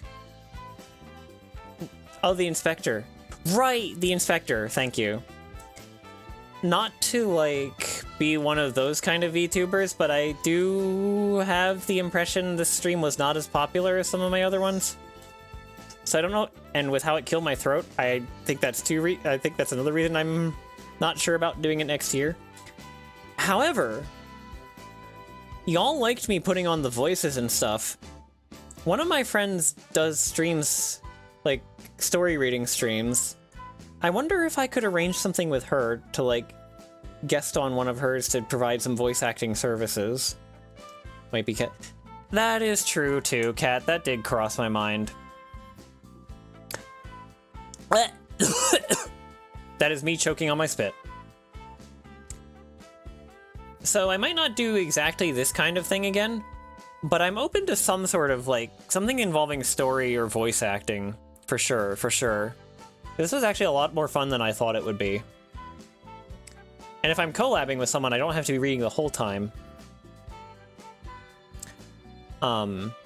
But I do thank you all for sticking around. I'm glad you all enjoyed it. That does make me... I am happy that y'all did actually, like, legit enjoy the, you know, the spooky... I'll be honest, I didn't have, like, music ready until, like, an hour before the stream, so I probably could have had some better stuff, but honestly, this whole week has just been kind of flying by the seat of my pants as far as planning goes so far. So, you know. As for scheduling, let me get some tea. Yeah, I should. As for scheduling, Thursday. I don't have the new CPU installed yet. I'm waiting until the end of my work week to put it in so that I have the weekend to troubleshoot if needed. I think I'll be fine to stream Ace Combat. Hopefully I won't need to like downgrade to a reactive image for that. But my mutual Multicore is going to be joining me. He's a cool 3D robot VTuber, mono eye. Like, he's not a cute android like me. He's just like full-on robot.